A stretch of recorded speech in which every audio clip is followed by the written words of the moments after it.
नमस्कार सभी साथियों को स्वागत करता हूं सभी का इस YouTube चैनल पर जिसका नाम है स्टडी विद पीएन लोधा। साथियों, राजस्थान का भूगोल क्लास नंबर 21 आज हम पढ़ने वाले हैं। जो अभी आपके टॉपिक चल रहा है राजस्थान में वन्य जीव संरक्षण।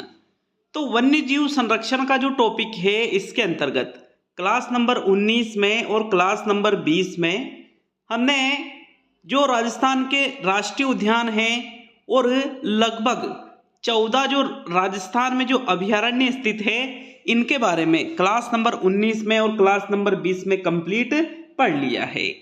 आज की इस क्लास में साथियों राजस्थान में जो अभयारण्य हैं वो आपके कंप्लीट हो जाएंगे। फिर क्लास नंबर 22 में जो जंतु वाले हैं, मृग वन है, जो जैविक उद्यान है, इन चीज़ों के बारे में हम क्लास नंबर 22 में कंप्लीट कर लेंगे। और 22वीं क्लास में आपके जो राजस्थान में वन्य जीव संरक्षण है ये टॉपिक भी कंप्लीट हो जाएगा साथियों। तो चलिए शुरू करेंगे आज के इस वीडियो को। रीट मेंस एग्जाम हो, सेकंड ग्रेड का एग्जाम हो, फर्स्ट ग्रेड का एग्जाम हो, पशु परिचर भर्ती का एग्जाम हो, सभी के लिए बेहद उपयोगी रहेगा। तो देखेंगे, देखो क्लास नंबर 20 में हमने 14 अभयारण्यों को कंप्लीट कर लिया था।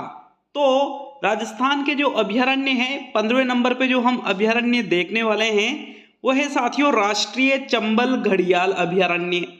देखो ये जो अभयारण्य है राजस्थान के कोटा जिले में, बूंदी जिले में, सवाई माधोपुर जिले में, करौली जिले में, धौलपुर जिले में, इन सभी जिलों में फैला हुआ है। अब युद्ध कहोगे कि यार इतने जिलों में कैसे? तो इतने जिलों में ऐसे कि जो चंबल नदी है साथियों, चंबल नदी जहां जहां बह रही है, कोटा, बूंदी, सवाई माधोपुर, करौली, धौलपुर, इन सभी जिलों में चंबल नदी बहती है। और बिल्कुल यहाँ घड़ियाल इसमें पाए जाते हैं चंबल नदी में देखने को। तो इस वजह से राष्ट्रीय चंबल घड़ियाल अभयारण्य जो है कोटा, बूंदी, सवाई माधोपुर, करौली और धौलपुर जिले की जो सीमाएं हैं, सीमाएं के जो धौलपुर जिला है यहाँ तक राजस्थान में राष्ट्रीय चंबल घड़ियाल अभयारण्य स्थित है। तो देखो स्थापना की बात करेंगे, राष्ट्रीय चंबल घड़ियाल अभयारण्य की स्थापना सन 1979 में हुई थी। और ये जो प्रसिद्ध है ये है जलीय जीवों की प्रजनन स्थली के लिए, साथ ही घड़ियालों की सबसे बड़ी शरण स्थली भी इसको कहा जाता है। क्योंकि देखो एक विशेष चीज आपको ध्यान देना होगा कि जो चंबल घड़ियाल अभयारण्य है ये आपके जो चंबल नदी है इसी के अंतर्गत, जो चंबल नदी का बहाव क्षेत्र है इसी के अंतर्गत ये चलता है। इसी वजह से ये क्यों प्रसिद्ध है? जलीय जीवों की प्रजनन स्थली, क्योंकि नदी में ही, एक तरह से नदी में ही है, तो फिर जलीय जीवों की प्रजनन स्थली इसको कहा जाता है, प्रसिद्ध है ये।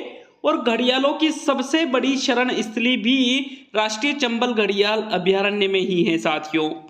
विशेषता देखेंगे तो जो राष्ट्रीय चंबल घड़ियाल अभयारण्य है ये 3 राज्यों में फैला हुआ है। जैसे राजस्थान में तो है, मध्य प्रदेश और उत्तर प्रदेश में भी राष्ट्रीय चंबल घड़ियाल अभयारण्य स्थित है। मित्रों राष्ट्रीय चंबल घड़ियाल अभयारण्य में गांगेय सुई देखो नेत्रहीन गंगा डॉल्फिन है, ये भी राष्ट्रीय चंबल घड़ियाल अभयारण्य में पाया जाता है। तो इसका विशेष तौर पे आपको याद रखना है इस फैक्ट को कि कौन से राजस्थान के कौन से अभयारण्य में गांगेय सुई पाया जाता है। तो गांगेय सुई राजस्थान में राष्ट्रीय चंबल घड़ियाल अभयारण्य में पाया जाता है। यहां तक क्लियर है सभी के? ये 15वें नंबर का जो अभयारण्य है कंप्लीट यहां पर होता है साथियों। 16वें नंबर का जो अभयारण्य है वो आता है आपके केला देवी वन्य जीव अभयारण्य। देखो अगर चैनल पर नए हो तो सब्सक्राइब जरूर करके जाइएगा साथियों। अच्छा लगे वीडियो लाइक करिएगा, शेयर करिएगा, कैसा लगा हमें कमेंट बॉक्स में कमेंट करके बताइएगा। 16वें नंबर पे जो हम अभयारण्य पढ़ने वाले हैं वो है केला देवी वन्य जीव अभयारण्य। मित्रों पूर्व में भी केला देवी वन्य जीव अभयारण्य मुख्य रूप से करौली जिले में है, किंतु इसका भाग जो है सवाई माधोपुर जिले के अंतर्गत भी आता है। तो पूर्व में भी ये केला देवी और सवाई माधोपुर जिले के अंतर्गत आता था और वर्तमान में भी ये करौली और सवाई माधोपुर जिले के अंतर्गत ही आता है। स्थापना की बात करेंगे तो सन 1983 में केला देवी वन्य जीव अभयारण्य की स्थापना की गई थी। इसको अन्य किस नाम से जाना जाता है? डांग लैंड के नाम से भी जाना जाता है साथियों।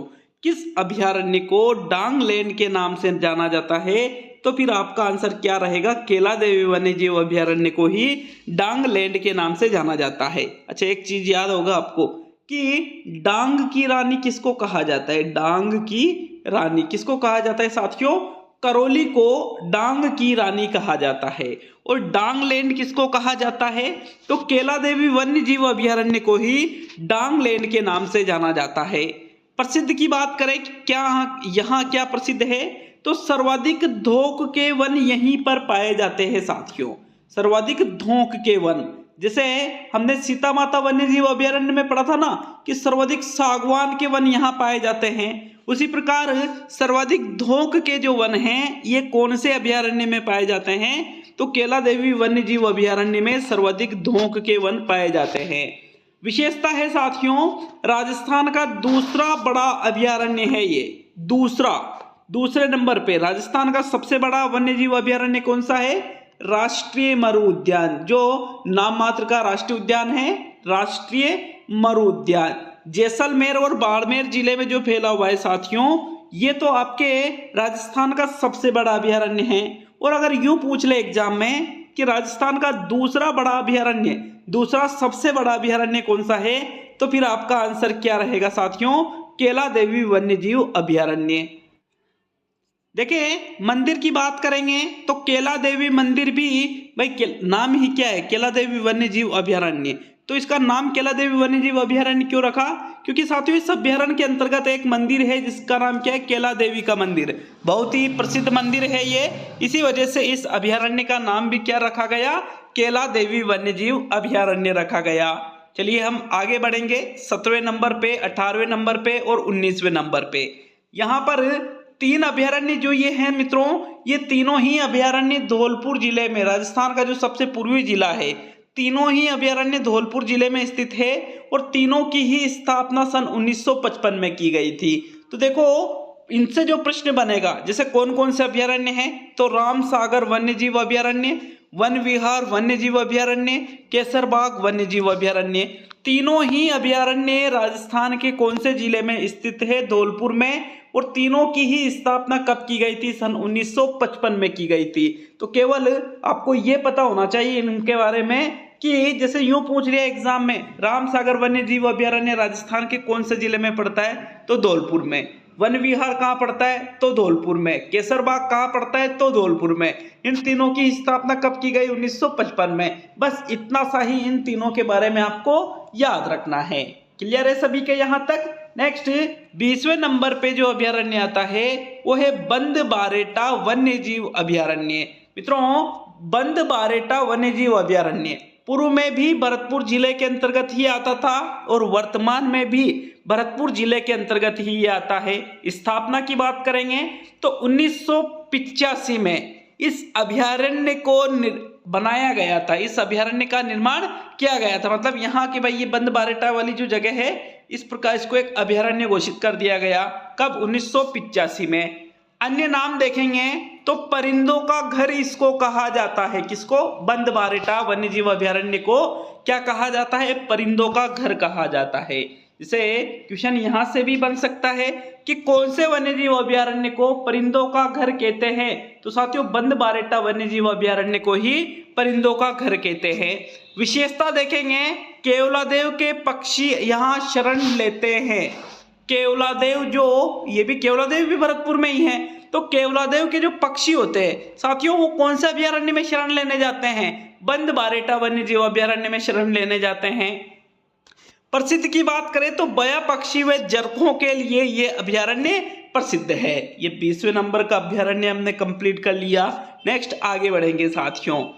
21वें नंबर पे जो अभयारण्य आता है आगे आपके, वो है नाहरगढ़ वन्य जीव अभयारण्य, जो कि भाई देखो पूर्व में जयपुर जिला ही था, किंतु अब जयपुर के 2 भाग है, एक तो जयपुर ग्रामीण और एक जयपुर जिला। तो नाहरगढ़ वन्य जीव अभयारण्य जो है मित्रों, ये जयपुर ग्रामीण जिले के अंतर्गत आता है वर्तमान में, जिसकी स्थापना सन 1980 में की गई थी। विशेषता देखेंगे नाहरगढ़ वन्य जीव अभयारण्य की, तो जैविक उद्यान के रूप में इसको विकसित किया गया, प्लस लोयन सफारी की सुविधा यहाँ उपलब्ध है, प्लस देश का तीसरा भालू रेस्क्यू सेंटर ओब्लिक बियर रेस्क्यू सेंटर यहाँ पर स्थित है। मित्रों बहुत ही इंपॉर्टेंट चीजें है ये कि भाई यूं पूछ ले कि भाई कौन से वन्य जीव अभयारण्य को जैविक उद्यान के रूप में विकसित किया गया, तो नाहरगढ़ को।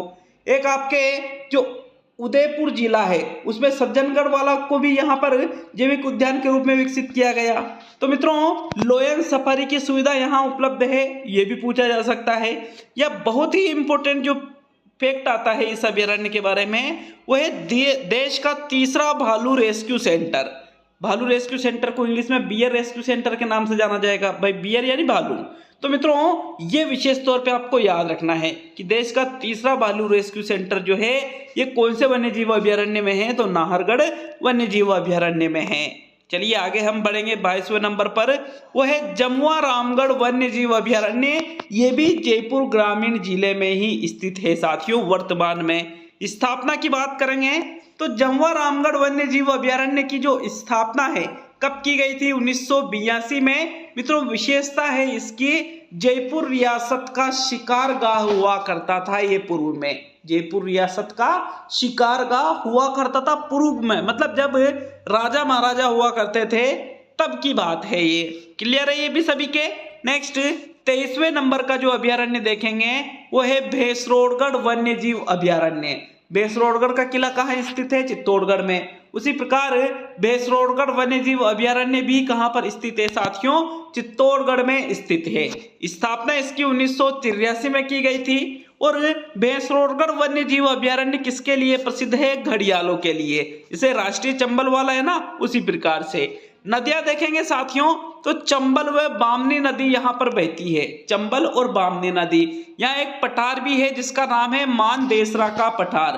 तो प्रश्न बहुत ही इंपॉर्टेंट, मानदेसरा का पठार ये पूछा जा सकता है आपके कि मानदेसरा का पठार राजस्थान के कौन से वन्य जीव अभयारण्य के अंतर्गत आता है। तो साथियों आंसर क्या रहेगा फिर आपका, मानदेसरा का पठार भैंसरोडगढ़ वन्य जीव अभयारण्य के अंतर्गत आता है। क्लियर है ये भी सभी के। चलिए हम आगे बढ़ेंगे। 24वें नंबर पे जो वन्य जीव अभयारण्य देखेंगे वो है बस्सी वन्य जीव अभयारण्य। बस्सी वन्य जीव अभयारण्य भी राजस्थान के कौन से जिले में पड़ता है, चित्तौड़गढ़ जिले में पड़ता है। जिसकी स्थापना की अगर हम बात करें तो सन 1988 में बस्सी वन्य जीव अभयारण्य की स्थापना की गई थी। और प्रसिद्ध किसके लिए है, चीतल के लिए। जबकि यहाँ पर एक मंदिर है जिसका नाम है जलेश्वर मंदिर। तो देखो इस मंदिर के बारे में आप सभी को बहुत ही अच्छे से याद होना चाहिए, याद नहीं है तो याद रखना पड़ेगा कि जलेश्वर मंदिर राजस्थान के कौन से वन्य जीव अभयारण्य में स्थित है। तो आंसर क्या रहेगा, बस्सी वन्य जीव अभयारण्य में। और ये कहाँ पर पड़ता है साथियों, चित्तौड़गढ़ जिले में पड़ता है। चलिए आगे बढ़ेंगे। 25वें नंबर पे जो वन्य जीव अभयारण्य आता है, तो 25वें नंबर पे जो हम अभयारण्य देखने वाले हैं उसका नाम है सवाई मानसिंह वन्य जीव अभयारण्य। साथियों सवाई मानसिंह वन्य जीव अभयारण्य राजस्थान के कौन से जिले के अंतर्गत है, सवाई माधोपुर जिले के अंतर्गत ये आता है। स्थापना की बात करेंगे तो सवाई मानसिंह वन्य जीव अभयारण्य की जो स्थापना की गई थी ये कब की गई थी, सन 1984 में। यहाँ जंगली जानवरों के लिए ये प्रसिद्ध है, ये तो लगभग नहीं पूछा जाएगा। प्रमुख पर्यटन स्थल है चिड़िया खो, इसको आपको याद रखना है, ये एग्जाम में पूछा जा सकता है कि चिड़िया खो प्रमुख पर्यटन स्थल कौन से अभयारण्य के अंतर्गत आता है। तो सवाई मानसिंह वन्य जीव अभयारण्य के अंतर्गत आता है। एक बात विशेष ध्यान रखना, सभी अभयारण्यों के बारे में आपको ये पता होना चाहिए कि कौन सा अभयारण्य कौन से जिलों के अंतर्गत या किस जिले के अंतर्गत आता है। सबसे इंपॉर्टेंट क्वेश्चन वहीं से बनते हैं। क्लियर है यहाँ तक सभी के। नेक्स्ट 26वां अभयारण्य देखेंगे साथियों, वो है गजनेर अभयारण्य। गजनेर अभयारण्य ये पूर्व में भी बीकानेर जिले में ही पड़ता था और वर्तमान में भी बीकानेर जिले के अंतर्गत ही ये आता है। प्रसिद्ध की बात करें, गजनेर अभयारण्य जो है बड़बड़ पक्षी के लिए प्रसिद्ध है। मित्रों बड़बड़ पक्षी जो है इसको रेत का तीतर कहा जाता है, जिसका वैज्ञानिक नाम है इंपीरियल सैंड ग्राउज। और ये जो गजनेर अभयारण्य है ये जंगली सुअर के लिए भी जाना जाता है। जंगली सुअर वाला तो लगभग नहीं है पूछा जाता है, लेकिन ये जो बटबड़ पक्षी है इसके बारे में बहुत बार पूछ लिया गया है कि बटबड़ पक्षी के लिए राजस्थान का कौन सा अभयारण्य प्रसिद्ध है, तो गजनेर अभयारण्य। गजनेर अभयारण्य कहाँ स्थित है, बीकानेर में। और बटबड़ पक्षी की बात करें तो मित्रों ये पूछा जा सकता है कि रेत का तीतर किस पक्षी को कहा जाता है, तो बटबड़ पक्षी को। और इसका वैज्ञानिक नाम भी आप सभी को पता होना चाहिए, इंपीरियल सेंट ग्राउज इसका वैज्ञानिक नाम है। किसका, बटबड़ पक्षी या रेत के तीतर का। क्लियर है यहां तक। तो देखो ये जो अभयारण्य है हमने लगभग कंप्लीट कर लिए हैं। राजस्थान में जो जो अभयारण्य हैं सभी को हमने कंप्लीट कर लिया है। जो जैविक उद्यान वगैरह है और भी अन्य जो चीजें बची हुई है उनको कल के वीडियो में हम कंप्लीट कर लेंगे साथियों। लेकिन कुछ विशेष चीजें हैं जिनके बारे में आप सभी को पता होना चाहिए, जैसे भालू अभयारण्य राजस्थान में जसवंतपुरा क्षेत्र जो है जालोर में पड़ता है, यहाँ स्थित है। गधों का अभयारण्य राजस्थान में डुंडलोट क्षेत्र जो है यहाँ पड़ता है। चिंकारा अभयारण्य राजस्थान में झुंझुनू के अंतर्गत आता है। गाय अभयारण्य राजस्थान में नेपासर एक जगह का नाम है जो बीकानेर जिले के अंतर्गत आती है, यहाँ ये पड़ता है साथियों। तो जैसे पूछ लिया जाता है इस वजह से इन विशेष फैक्टों को भी शामिल किया गया है कि भाई राजस्थान में भालू अभयारण्य का है तो जसवंतपुरा, गधों का अभयारण्य का है तो ढूंढलोद, चिंकारा अभयारण्य का है तो झुंझुनू, गाय अभयारण्य का है तो नेपासर। ये आपको याद रखना है साथियों। आगे बढ़ेंगे मित्रों, बाघ परियोजनाओं के बारे में कंप्लीटली यहाँ पर आपको बता रखा है। देखो मैंने अभी जो आपको चीजें पढ़ाई है, राष्ट्रीय उद्यान और अभयारण्य जो पढ़ाए हैं, इनमें बाघ परियोजनाओं के बारे में भी पढ़ाया है। किंतु जो पहली बाघ परियोजना, जो दूसरी, तीसरी और जो चौथी बाघ परियोजना है मित्रों, इनको यहाँ एक जगह इसलिए बता रहा हूं ताकि आपके कोई कंफ्यूजन नहीं रहे। तो देखो बाघ परियोजना राजस्थान में कितनी है, 4 है। कौन कौन सी? पहली जो बाघ परियोजना है सबसे पहले रणथंभौर राष्ट्रीय उद्यान के अंतर्गत ये योजना चलाई गई थी। ये कहाँ पड़ता है, सवाई माधोपुर में। कब चलाई गई थी, 1973 में। ये है पहली। राजस्थान की जो दूसरी बाघ परियोजना चलाई गई थी वो चलाई गई थी 1978 में सरिस्का वन्यजीव अभयारण्य के अंतर्गत। और सरिस्का वन्यजीव अभयारण्य राजस्थान में कहाँ पड़ता है, अलवर जिले में। तीसरी जो बाघ परियोजना राजस्थान में चलाई गई थी वो चलाई गई थी 2013 में मुकुंदरा हिल्स राष्ट्रीय उद्यान, जो कि कौन से जिलों में पड़ता है, कोटा झालावाड़ जिले में। जो चौथी जो बाघ परियोजना राजस्थान में चलाई गई थी वो चलाई गई थी 2021 में रामगढ़ विषधारी अभयारण्य के अंतर्गत। और ये रामगढ़ विषधारी अभयारण्य राजस्थान में कहाँ पड़ता है, बूंदी जिले में। मित्रों 5वां टाइगर रिजर्व राजस्थान में धौलपुर करौली टाइगर रिजर्व स्थापित किया जा रहा है। धौलपुर करौली टाइगर रिजर्व 5वां ये टाइगर रिजर्व स्थापित किया जा रहा है। समझ रहे हो ना बात को। तो आपको ये भी पता होना चाहिए। किंतु ये जो चारों चीजें हैं, जो पहली बाघ परियोजना, दूसरी बाघ परियोजना, तीसरी बाघ परियोजना और चौथी बाघ परियोजना, ये आपको कंप्लीटली याद होना बहुत ज्यादा जरूरी है। और ये भी पूछा जाता है कि कब चलाई गई, तो 73, 78, 13 और 21 कौन कौन से अभयारण्य हैं या राष्ट्रीय उद्यान हैं, उनके आपको नाम पता होना चाहिए। तो ये आपके राष्ट्रीय उद्यान और अभयारण्य का टॉपिक कंप्लीट हो चुका है साथियों। बिल्कुल है, मिलेंगे कल अगले वीडियो में।